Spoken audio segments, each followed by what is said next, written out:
Hi guys, welcome to Premier League Prediction Week 7, and we start with another fantastic exciting game at the 12:45 kickoff, which is Tottenham versus Manchester City, and I think it's going to be very interesting how both teams approach this game. Obviously with Manchester City first losing to Juventus in the Champions League, and then to lose to West Ham last Saturday. And okay, I know that they did beat Sunderland on the Wednesday, but I don't think they were really tested by Sunderland, to be honest. I mean, the scoreline proves that. And then we move on to Spurs, who of course beat Crystal Palace last week at home, but then lost to the North London derby against Arsenal on the Wednesday.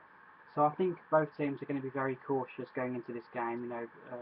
Probably lack a little bit of confidence going into this one, and I think it's always going to be tight as well. I mean, I know it wasn't last year, they had a bit of a beating last year.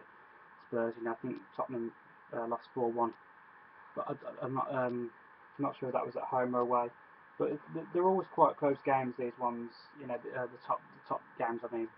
So I've gone for Spurs 1, Man City 1, and as I say, both teams have European games as well in the week, so they'll both need to, get some confidence back in the team and get back to scoring goals and getting the confidence back.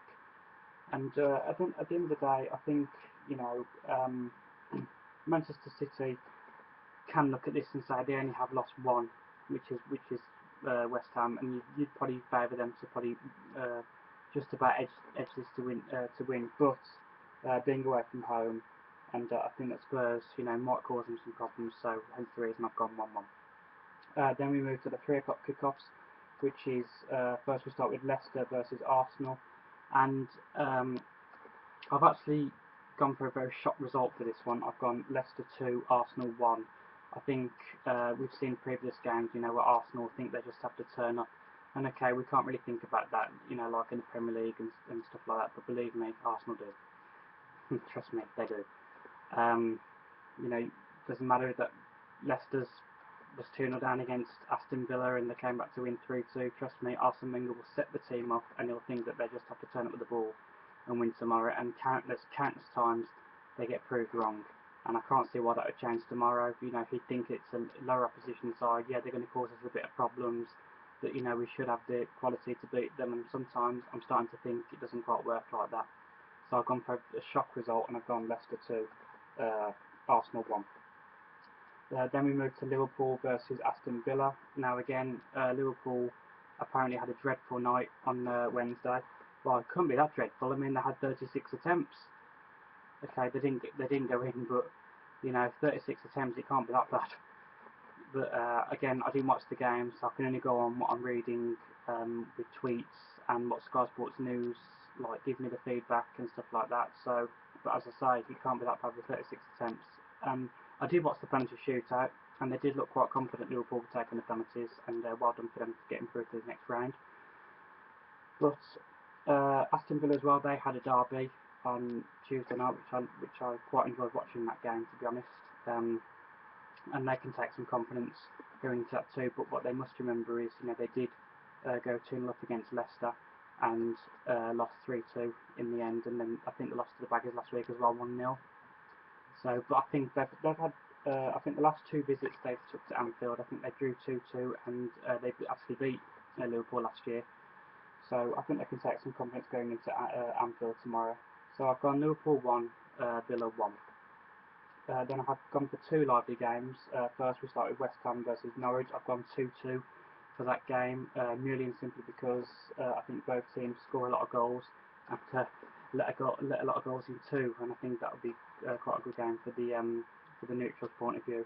And I've gone for a similar kind of game. Well, I've said the result's the same, 2-2, which is Southampton versus Swansea.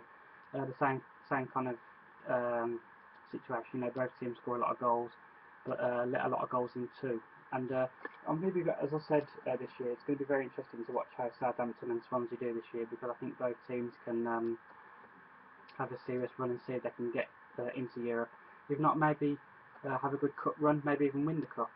Who knows? So I think Southampton are starting to get back to the way they were last season. I mean, okay, never lost last week, but if you watch the game, they were quite unlucky. not to get something out of the game in the end. And Swansea, they've started off quite well as well, so we'll keep our tabs and our eyes open for them.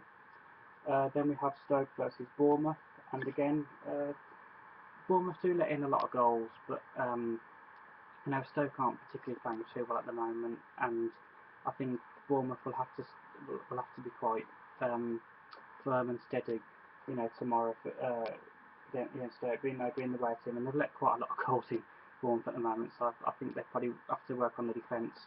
But because Stoke aren't conceding that many at the moment, but Bournemouth are scoring goals as well, I've just gone for 1-1. That's probably more a guess more than anything, to tell the truth. Then I've gone for Manchester United 3, Sunderland 0. As I said last week, Manchester United starting to show signs that they're getting back to their winning ways, and that Martial, he's looking like a real goal poacher at the moment. He exactly knows where the net is, and he's shutting the pundits up at the moment, isn't he? People were saying that Manchester United's wasted a lot of money on this player that hasn't even done it in the Premier League, and at the moment he's scored 3 in 2 games, so that can't be too bad.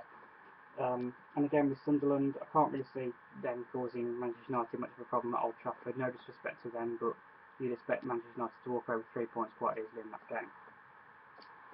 Then I've gone for the half-5 kick-off, and I took a gamble on this one because I've gone Newcastle 1, Chelsea 0.